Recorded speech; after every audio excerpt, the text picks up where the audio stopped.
a ideia é falar sobre vórtice. Eu não lembro, eu olhei a aula passada da Lael, foi sobre o que vi?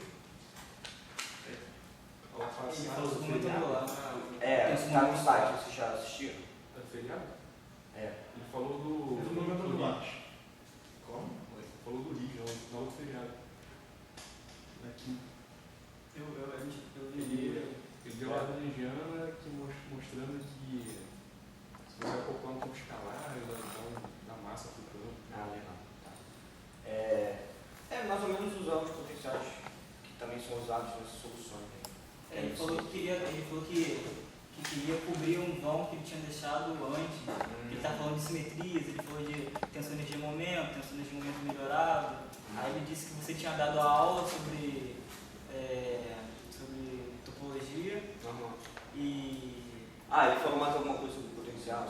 Ele disse que queria cobrir uma parte que ele não queria, ainda faltava dar, mas que não era necessariamente limitado com isso. Porque ele quer chegar no formalismo de Rosenfeld pelo Infante, né?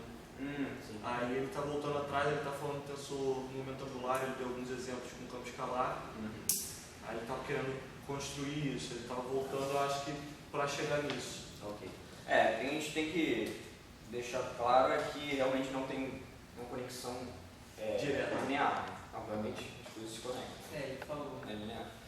O que ele pediu para eu falar aqui é sobre soluções tipo vórtice, que são soluções parecidas com a que a gente tinha olhado naquela aula, só que em sistemas planares. E aí eu vou fazer um resuminho de eletrodinâmica em duas dimensões, mais uma temporal, né? Efeito Hall, e no segundo, depois do intervalo, aí eu faço um exemplo explícito, com um modelo de matéria, escalar e tal. Beleza? Mas que nem semana passada, não vai ter 4 horas de aula, eu não tenho nem capacidade motora para dar tanta aula, e também o conteúdo não dá para os 4 horas. Eu poderia começar a falar de monopólio, mas seria algo truncado, ia ficar estranho. Então, quando acabar, mas no máximo 7 horas a gente para. Vamos lá, eu vou falar sobre a aerodinâmica tipo Chern-Simons, né? E de onde que surge, né?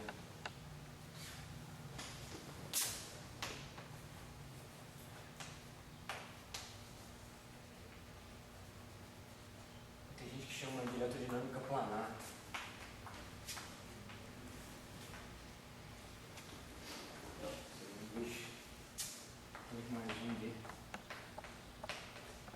Beleza? Em geral, uma ação para um modelo desse tipo pode ser escrito da seguinte forma.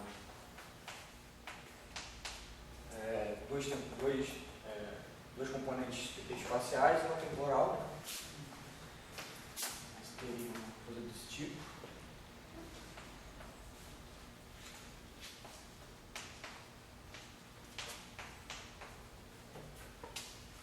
Vocês já viram, né? Tensor de Maxwell, como é que os componentes estão relacionados com o campo E e o campo B. Então, uma lagrangiana seria algo dessa forma. Né? E uma propriedade, por ter 3 dimensões, a gente pode escrever um tensor da seguinte forma. Eu vou, no final, eu explicito a forma dele.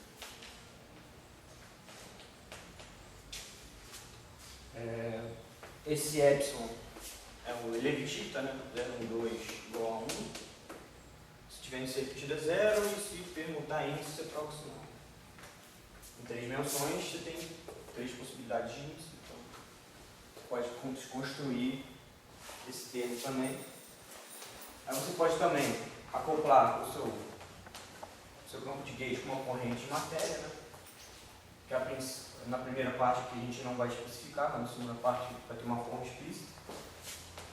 E, obviamente, se tem matéria, você vai ter a dinâmica dessa matéria também. Né? Da matéria. Esse segundo termo aí, tem alguma motivação para ele? Esse aqui? Para ter uma lagrangiana bem mais geral possível, você constrói ela com todos os termos possíveis de construir dentro do grupo de Lorentz. Não, tudo bem, mas tem algum modelo que tenha isso como... Não, com certeza.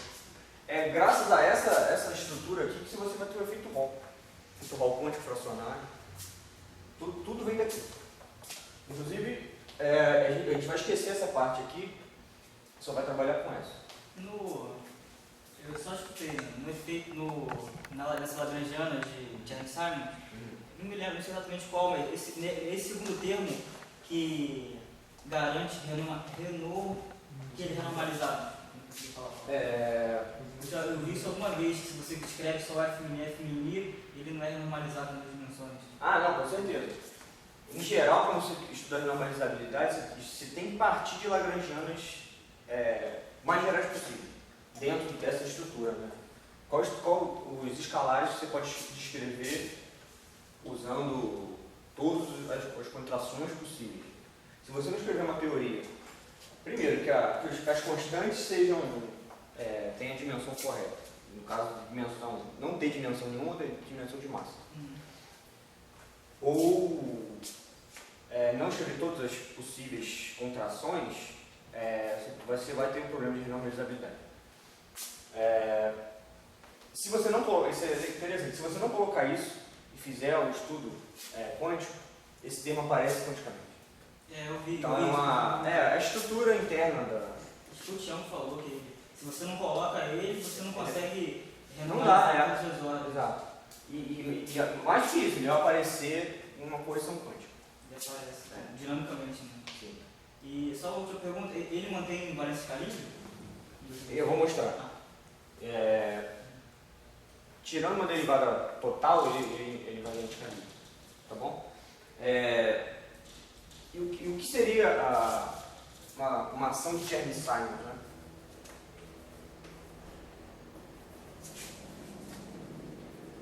Que é chamada ação topológica. Né?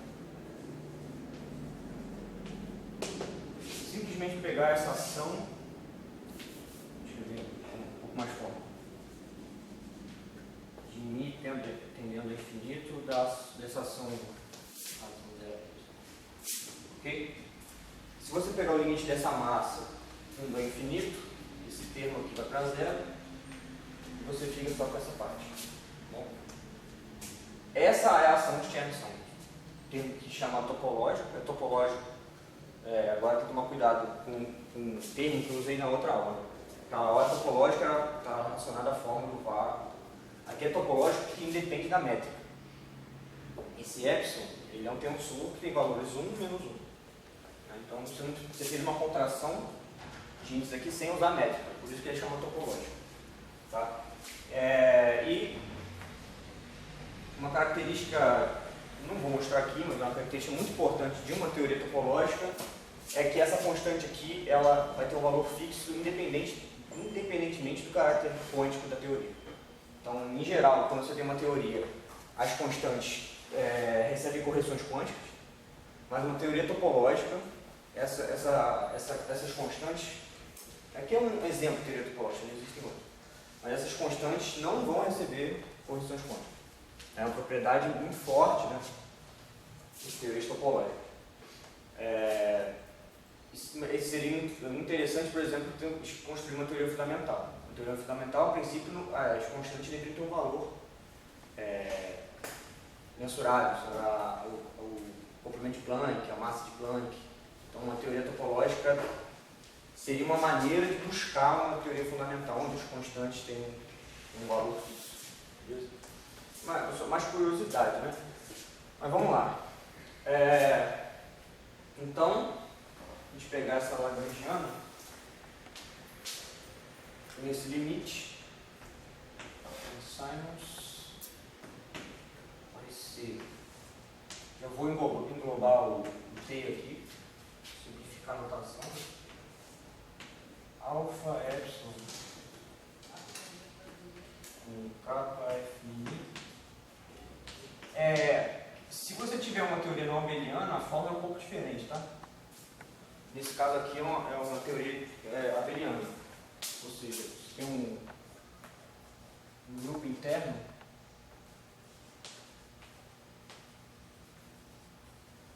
tipo seria um fóton, né? Aí você pode escrever dessa forma. Se só para dar uma ilustrada, outra aqui no cantinho. Se um grupo bem geral, por exemplo, SON, seria, engloba S2, S3, né? Existem modelos para isso. Se encontra fenomenologia, não de história, mas você pode construir. E se você teria uma lagrangiana desse tipo aqui, vou botar pequeno, um traço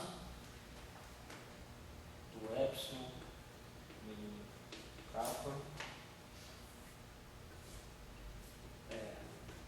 a mi, a capa, mais a mi, a capa. 2/3.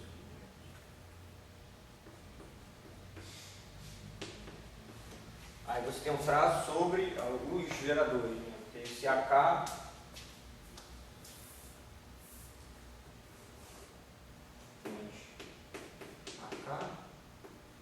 igual a AK, vou tentar fazer pequeno para embolar, um gerador terra.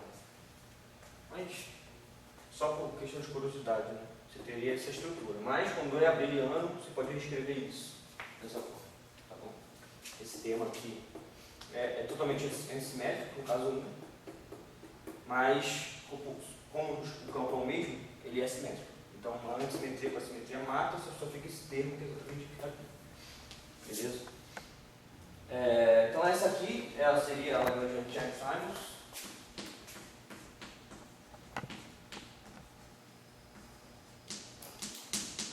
E eu vou ignorar agora a parte da matéria, tá? Mas não vamos esquecer que esses campos têm alguma fonte, que é a matéria carregada, né, no caso.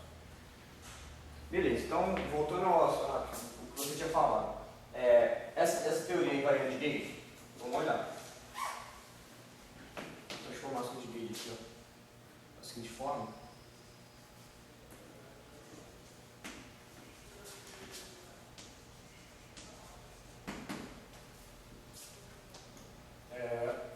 Vou pegar uma linha, olha, uma linha que é igual a mais, então isso aqui, lambda de x, beleza? Transformação de Gauge, acredito sem problema. O FMI é invariante de Gauge por construção. Se você botar esse novo campo aqui, automaticamente você não vai ter variação nenhuma, então você só vai mudar isso. E aqui a gente vai utilizar a identidade. Então o que a gente vai ter aqui? Que a variação de S, ação, né? Eu estou tirando a ação, porque a variação seria o final menos inicial. Seria a integral de 3x. Alfa é uma constante, tá? Adimensional, só tomar esse cuidado. Eu vou discutir um pouquinho o significado dela mais pra frente. Vamos lá, seria o epsilon de capa, F de mi, de capa lambda, mais de mi, lambda j. Beleza? Só eu apliquei essa transformação na lagrangiana, tirei o que tinha em comum com o original sobre isso. Beleza? Bom, a gente pode fazer a integração por partes aqui. Vamos lá. Fazendo a integração por partes dessa derivada e dessa derivada, isso vai ser a derivada total menos a derivada no caso vai ser derivada aqui e essa derivada aplicada na FMI. D capa de alfa. Eu vou botar aqui por simplicidade F2 capa. Eu vou explicar o que é esse F2. Mais lambda J capa, perdão. Só nomear isso aqui para capa, para ter o mesmo isso.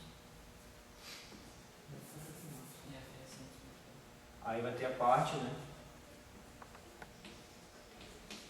Trocando ali. Que vai ser alfa, epsilon, mini, kappa, d kappa. Eu vou abrir o f mini aqui, no componente. D mini ali, menos mini ali. Beleza?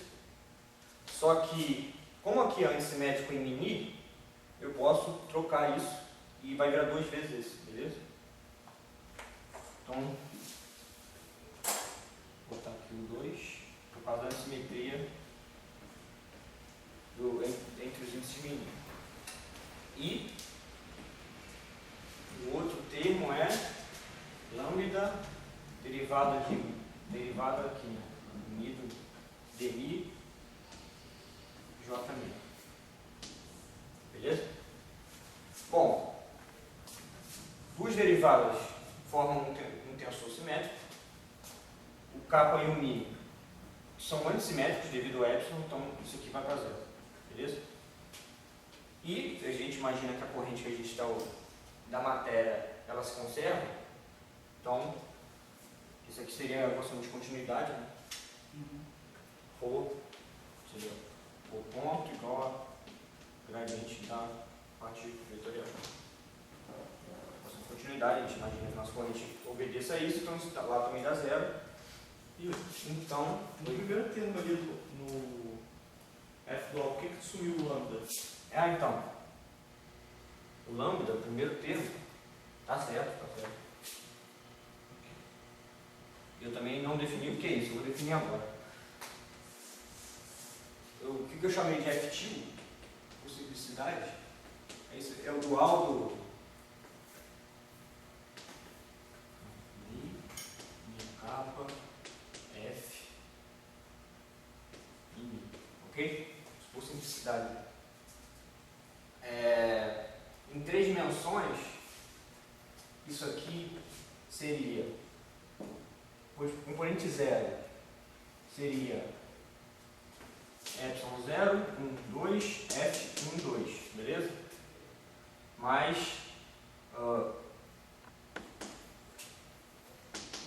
epsilon 0, 2, 1, f, 2, 1. Inverte aqui, isso vai dar 2 vezes 0, 1, 2. 0, 1, 2 ele definiu é 1 e o f, 1, 2 é o b. Então isso aqui dá b. Então o componente 0 daqui é b. E se fizer a conta, isso aqui vai dar 2 e 1. Se não me engano, acho que é muito, né? Beleza? Um componente 0, 1, 2. Que é o dual do tensor de Maxwell em 3 dimensões. Beleza. Então o que a gente tem ali é que a variação da ação, a integral de 3x, divergente de alguma coisa, né? Tem em si. Certo? Então pela lei de Gauss a gente sabe isso aqui é ds. Então tomar cuidado aqui, como é? Esse negócio, componente mi. Aqui no caso seria lambda, alfa lambda f-til mais j.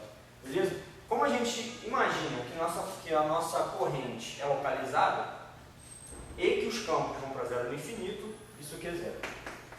Ok? Bem comum. Em teoria de campo a gente faz isso. Não é sempre assim em teorias clonais, tá? Vou mostrar de uma maneira mais formal. Mas a gente consegue calcular isso de forma mais precisa. Mas em geral, isso aqui pode ser zero ou uma constante que eu vou mostrar mais na frente. O que significa que a ação de Chern-Simons é quase invariante. Ela não é invariante porque ela varia por um termo de superfície. Beleza? O termo quase invariante é por causa disso. Por que aquele último termo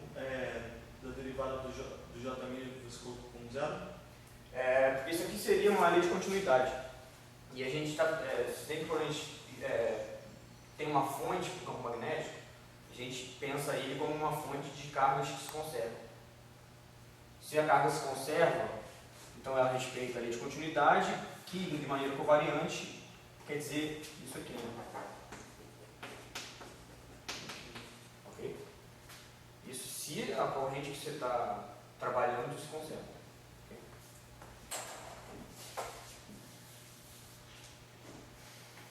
Beleza.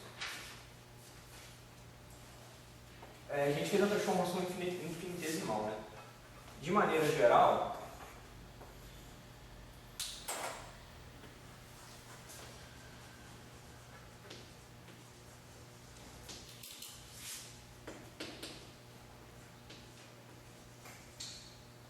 para um grupo G qualquer, grupo interno, né?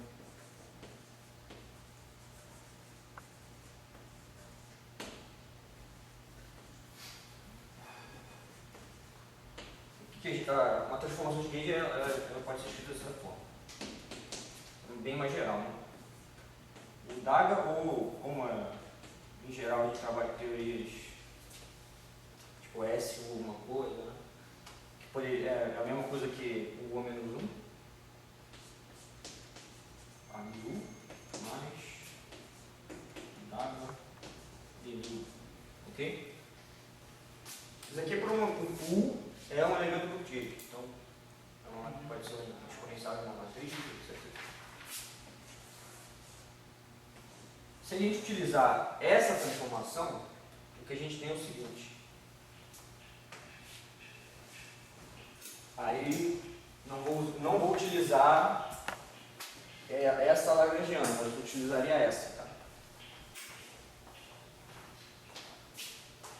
A gente pode calcular isso, e tem muita topologia, literalmente. A área da matemática estuda homotopia, etc. Ligado a isso, a gente pode calcular. Isso aqui vai dar integral de d3x epsilon kappa. Vou escrever um U minúsculo aqui. Mi, alfa. Ok? Deixa eu aqui em parênteses. Onde esse U, Mi, U dada, dm de U. Beleza? Então, se você usar isso numa ação de Chern-Simons, a variação dela vai ser isso. E essa estrutura, você consegue, sabendo qual é o grupo, escolhendo o grupo, você resolve ela exatamente. Tá? Eu vou escrever ali. Em geral, Variação sobre transformação de gauge. uma transformação de gauge do grupo interno. Você poderia escrever uma teoria para os quartos em 2 mais 1. Seria o SO3, por exemplo. Ou SO2. Ou SO10. Se pensar em unificação, análogo de unificação em dimensões menores. Calcular isso não é fácil. Tá? Toft trabalhou nisso, o Witten trabalhou nisso, então é uma área muito pesada. E eu, sinceramente, para S3 não consigo entender a prova. Admito ignorância. S2 até para ver mais ou menos como faz e tal. Mas em geral, existe uma prova para isso, né? Você tem que esse ΔS vai ser igual ao alfa, né? Eu coloquei alfa aqui. Então, a gente vai ver o significado desse alfa exatamente fazendo essa análise. Vai ser alfa vezes 24 pi ao quadrado vezes 1n, onde n é um subconjunto dos inteiros, né? Mas no nosso caso aqui vai ser qualquer inteiro, ok? Caso abeliano. E aí a definição, o que é esse n? Esse n, vou ler aqui ao pé da letra para não cometer nenhum erro. N é um conjunto de números inteiros associados com o mapa de U, ou seja, a representação do grupo de gates que você está usando, com a variedade, o mapa de U da variedade no grupo de gate. Então é uma parada bem teórica mesmo, bem matemática, tá? Mas o que é importante para a gente é saber que vai ser ou os inteiros ou um subconjunto dos inteiros, tá? Então, uma ação de Chern-Simons não é invariante. Você calculou a variação e ela varia por isso. Ok? Qual é a saída? Aí foge um pouco da mecânica clássica, mas eu vou falar só para ilustrar e motivar a escolha desse alvo. Tá? Em geral, o que a gente tem numa teoria de Chern-Simons, a gente escreve o funcional gerador, né? Quando você vai estudar a teoria quântica. Tipo, a teoria livre é só isso aqui. Ok? O que a gente escolhe para resolver esse problema é, tá bom, a ação não é invariante, mas eu quero que o Z seja invariante. Tá? Então, se eu aplicar a transformação de gauge, o Z de A', beleza? Vai ser o Z de A vezes a exponencial de 24 π ao quadrado, alfa e n. Ok? Se a gente quer que quanticamente a ação seja, o seu modelo seja variante gauge, então a gente tem que escolher que isso aqui seja igual a 2π n', vezes n' é um outro inteiro qualquer. De forma que o exponencial disso seja 1. Tá? Com isso a gente fixa aqui esse alfa. Esse alfa vai ser n sobre 8π. 8π. Ok? Então, para uma teoria de Chern-Simons, ela só é invariante de gauge se esse alfa tiver esse valor. Número inteiro sobre 8π. Beleza? Dependendo do grupo de gauge, não necessariamente pode ser todos os inteiros. Pode ser um subconjunto dos inteiros. Beleza? Efeito Hall quântico, você vai ter uma teoria abeliana, então qualquer inteiro aqui vale e é medido. Eu vou mostrar como como que eu vou dizer? Fixar esse parâmetro dessa forma para que a função gerador seja variante gauge explica muito bem o experimento lá quando você vai medir o efeito Hall quântico. Tá? Beleza? Então vamos lá. A gente já sabe quanto que vale essa constante. Vamos agora. Eu vou falar isso aqui, que isso foi só uma ilustração do porquê que o negócio, que essa constante. Vou botar aqui, tá? Alfa igual a n sobre 8π. Se vocês estiverem interessados, tem referência. Esse aqui eu tenho estudado há mais tempo, né? Então eu tenho muitas referências se vocês estiverem interessados. Estou trabalhando numa teoria topológica também. Qualquer coisa é só perguntar. Então vamos lá. Então a gente tem essa seguinte ação. Né? Integral de 3x n sobre 8π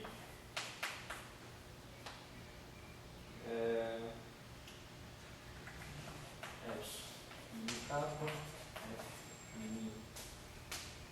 a capa mais complemento com a corrente externa. Que a gente ainda não tem a mínima ideia do que seja, mas não vai, nessa análise inicial não vai fazer diferença. Esse outro N também é um ele tem que conter alguns outros N's ou ele pode ser qualquer inteiro sempre? Não pode ser qualquer inteiro sempre. No caso de ter uma teoria abeliana, ele pode ser qualquer inteiro. Porque você pode redefinir. Quando você vai resolver aquela equação, você pode redefinir um inteiro. Um inteiro mais um inteiro é um inteiro também. Então, nas contas, qualquer inteiro vai dar. Eu vejo o N da variação da ação tinha que ser um subconjunto dos inteiros. Ou Mas todo esse conjunto. N é ou todo conjunto. Mas esse N é aquele mesmo N. Exatamente esse N. Que é um N' menos N. No final das contas, como são todos no grupo A1, você tem.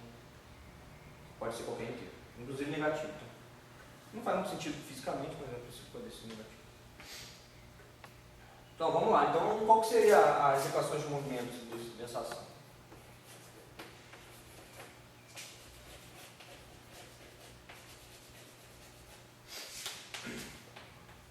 Bom, a gente, né, como sempre, faz a variação da ação em relação ao companhia. Igual a zero, a gente vai ter a seguinte equação. N sobre 4π, epsilon mini kappa, F mini igual a JK. Ok? Bom, para ficar mais fácil de visualizar, a gente abre em componentes, né? Para K igual a zero,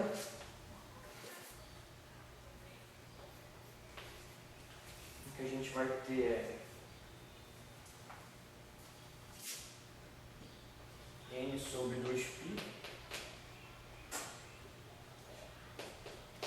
B, campo magnético, tá? Componente 1, 2 do tensor de máximo, igual o K igual a I, espacial, 1 ou 2, X ou Y,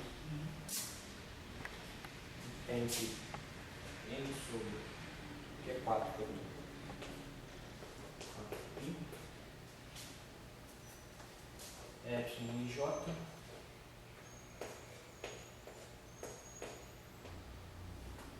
igual a JI.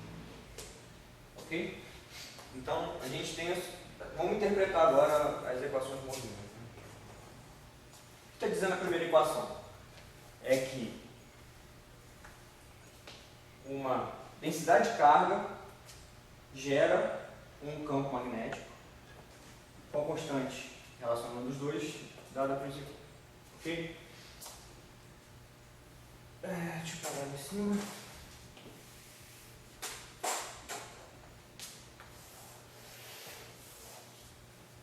Beleza. Vamos fazer o seguinte. Vamos integrar esses dois lados espacialmente. Tá? A integral de d2x ρ, né? Isso aqui nada mais é do que calcular a carga total, beleza? Assim como em 3 dimensões é um análogo. Isso aqui é igual a carga total. Por outro lado, se a gente integrar o outro lado, vai ser N sobre 4π integral de d2x b. Ok? O que é isso aqui? O fluxo magnético. Você tem um plano, imagina um plano. Você tem um campo magnético que, no caso, é um escalar, né? Só tem uma componente.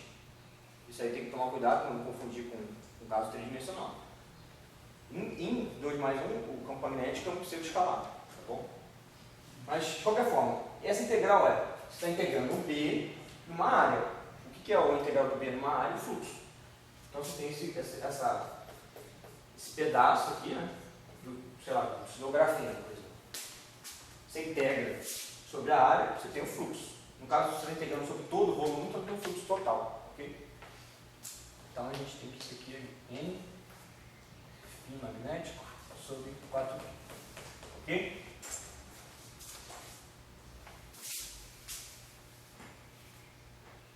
Bom, isso aí é um dos efeitos vistos no efeito Hall. Você aplica o campo magnético no grafeno ou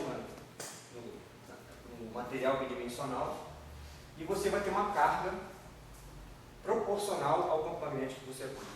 Uma carga efetiva. Okay?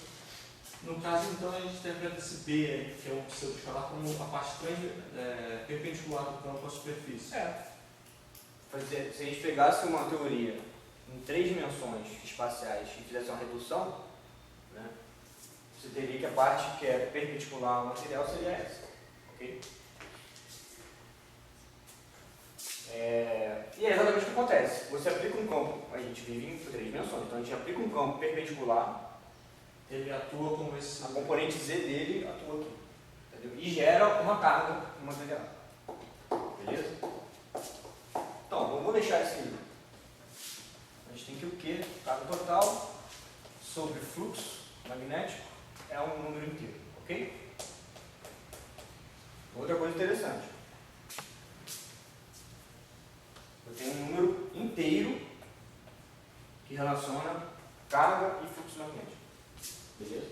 Então se você tiver um efeito Hall, que é isso que define o efeito Hall, você vai ter uma proporção inteira entre fluxo magnético e cargas livres ali dentro. Beleza? Desde que ao contrário, eu não estou dizendo que tem também essa interpretação também válida, mas no caso eu estou aplicando o campo magnético e ele gera uma carga. Não é porque existe uma carga que gera o campo magnético, o campo magnético é externo. Beleza? Então é diferente. Polariza então o material. Né? Como se fosse. Mas não é um efeito de polarização como a gente conhece. Como se fosse um deslocamento das cargas. Não é isso. Realmente é uma carga que aparece ali, mas é vinda do comportamento topológico desse. Porque se você falar que polarizou a carga total do teu material, continua sendo zero. A distribuição da carga que ele A carga, o número de elétrons ali não vai mudar, mas ele vai existir. Aí que entra a definição de pseudopartícula. Vai existir uma pseudopartícula com carga elétrica lá dentro. Okay? Os elétrons do grafeno continuam sendo os elétrons do grafeno. Mas quando você aplica um campo magnético lá, vão aparecer pseudopartículas com carga dada por isso aqui. Ok? Que é o que gera o efeito Hall quântico, fracionário, inteiro, etc. Essas pseudopartículas. Isso é uma espécie então, de carga efetiva? Sim. Você gera uma carga a mais no material. Ok? Então, vamos lá. Vamos analisar agora a componente espacial.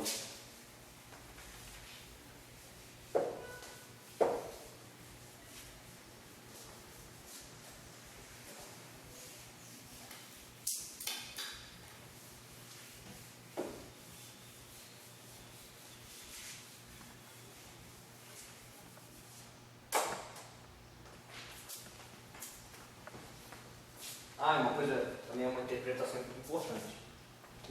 Essa pseudopartícula carrega com si alguma quantidade de campo magnético. Porque é uma questão de mão dupla. Ao mesmo tempo que esse campo magnético externo gera ela só existe com essa quantidade de campo magnético, de fluxo de campo magnético. Então é uma vez de mão dupla. Você tira o campo magnético, ela não existe. Então, essa quantidade de campo magnético é uma quantidade intrínseca a ela. Okay? Isso é importante porque é o que a gente vai chamar de vórtice. É uma quantidade de fluxo magnético que não, é quantizado, eu não falei ainda, porque aqui não é o escopo da matéria, mas esse fluxo vai ser quantizado e vai se propagar. Isso é um vórtice. E o vórtice tem carga. Okay? Não necessariamente múltiplos, isso é uma coisa importante também. Não necessariamente múltiplos da carga elétrica. O efeito Hall quântico fracionário, ele tem carga fracionária no sentido estrito, ele é fração da carga elétrica. E vem dessa propriedade. Okay? É um vórtice que contém carga elétrica. Isso, essa propriedade, ela viola a conservação global da carga elétrica ou não? Não. Por incrível que pareça, não. Se você pegar essa carga aqui e essa corrente e aplicar a lei de conservação, por exemplo, o gradiente daqui e o divergente aqui e a derivada temporal aqui. Aí você vai fazer o gradiente aqui e a derivada temporal aqui. Aqui que vai aparecer? Vai aparecer o rotacional de E e vai aparecer o terror dt, equação de Maxwell. Isso é nulo. Então essas cargas aqui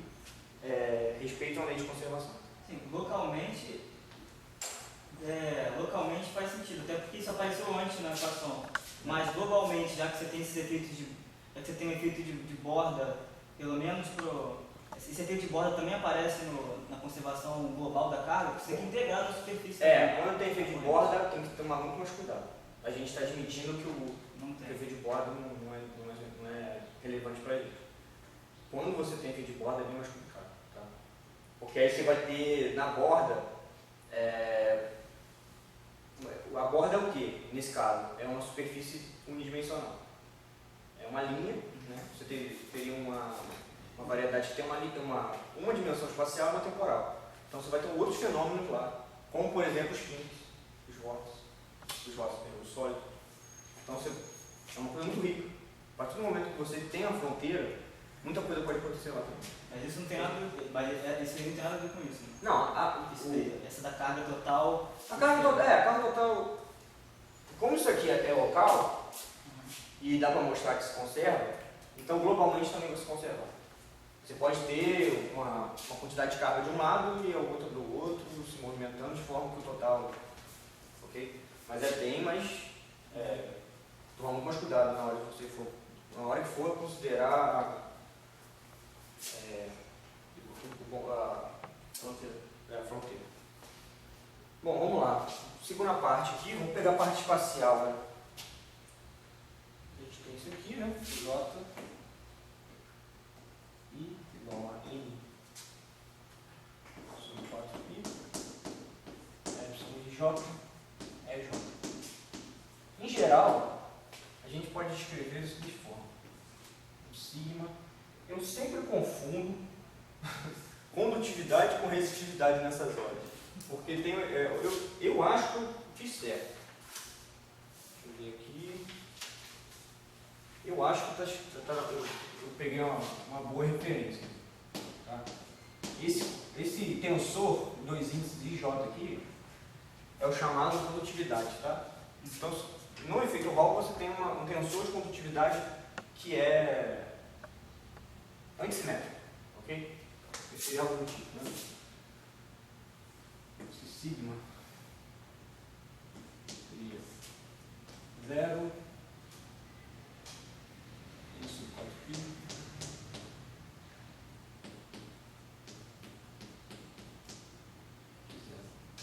Ok? O que está dizendo isso? Se você aplicar um campo, se colocar um campo elétrico nessa direção,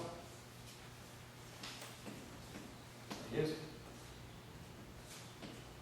Em geral, o que você faz para criar corrente no material? Você aplica uma diferença de potencial. Se existe uma diferença de potencial, você vai ter um campo elétrico, ok? O que essa equação está dizendo? Que um campo elétrico na componente X gera uma corrente na direção Y. Então, o que acontece? Esse campo elétrico para cá gera uma corrente para cá. Ok? E é o efeito Hall. Isso é o efeito Hall. Você aplica uma corrente para cá, consequentemente você vai ter um acúmulo de cargas negativas aqui, né? Positivos aqui.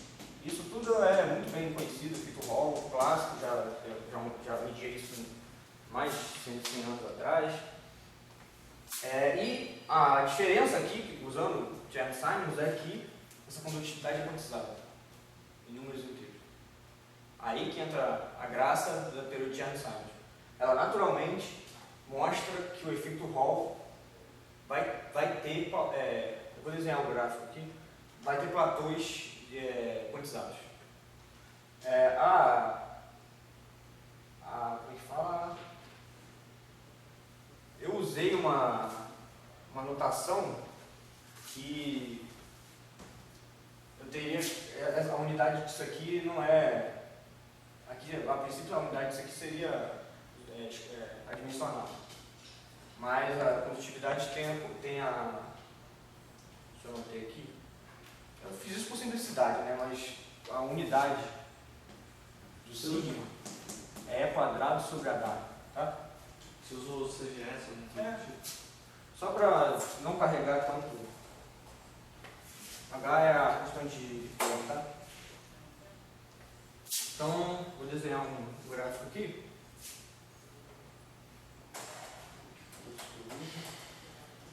Isso aqui é medido, tá? Isso aqui é... Inclusive é um dos métodos mais precisos de se medir a carga do elétron. Seria a constante de φ, né? Seria alfa igual a E2, E2 sobre 4 π, né? Aqui eu vou fazer um gráfico de 1 sobre sigma, na verdade é sigma menos 1, são tensões. Sigma menos 1, componente XY, aqui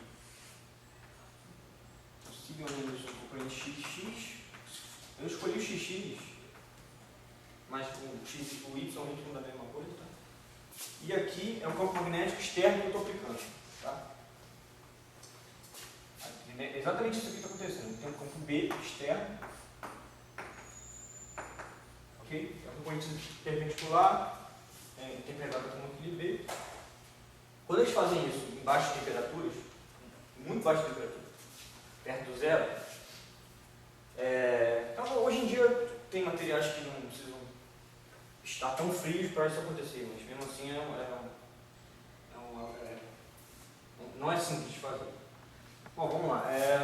Em azul eu vou desenhar O eixo Y é o quê? É 1 sobre a condutividade? porque na verdade é a resistividade, né? O inverso dela. Como é um tensor, você tem que tomar cuidado na hora de pegar o menos 1. No azul eu vou desenhar um e o rosa eu vou desenhar outro, só para ficar didático aqui. 1, 2, 3, 4, 5. Isso é medido, tá? Eu só estou reproduzindo.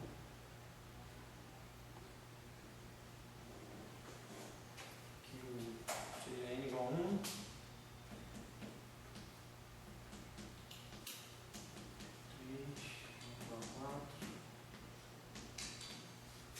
Esse seria a resistividade, ok? E rosa, sei lá, por isso aqui. A gente tem isso aqui.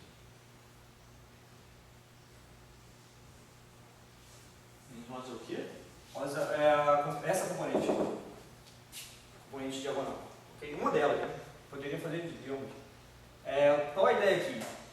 É que quando você atinge um número tal de campo de número de fluxo magnético, sei lá, que é um φ,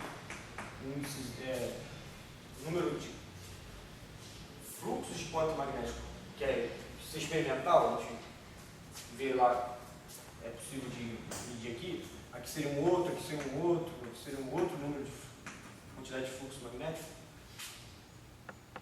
Você entra num regime onde a resistividade longitudinal vai para zero, que é a de cá, lá no rosa, e a resistividade transversa atinge o platô. Em unidade, em E quadrado, né?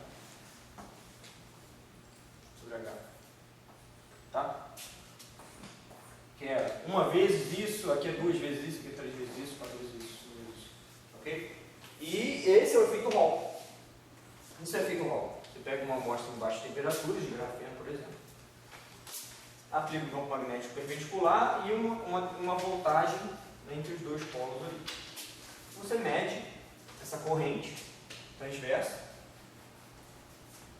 e o gráfico que você faz é exatamente isso, beleza?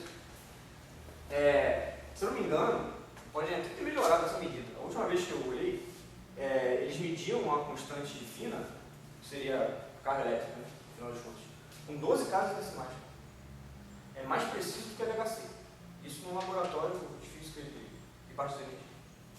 Entendeu? Então é muito poderoso esse modo de estudar o efeito Hall. Ok? Beleza, isso aqui explica. Agora eu vou fazer só uma observação. Isso aqui explica o efeito Hall inteiro. Chama Integer Quantum Hall Effect. Ok? Números inteiros. N igual a 1, 2, 3. Beleza? Mas existe. Aí o pessoal ficou fazendo isso com outros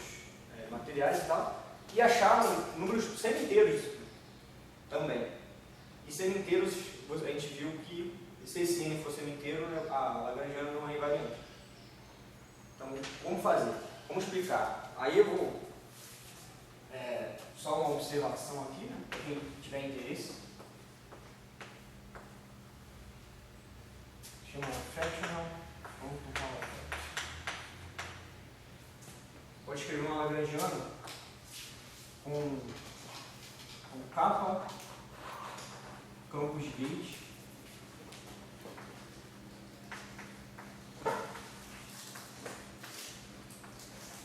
Aí, em si, o I vai de I igual a 1 é capa mais o campo do nosso fóton. Tá? Beleza. A gente vai escrever uma teoria de Chern-Simons assim, da seguinte forma. Vai ser uma função funcional desses campos da ação, né? 3x K e J sobre 4π. O K e J é uma maneira de modelar esse problema, né? Esse K e J é uma matriz onde as componentes dela são números inteiros. Okay? Não necessariamente os números, pode ser. E é uma matriz K por K, né? Aí você tem o epsilon I de capa, aí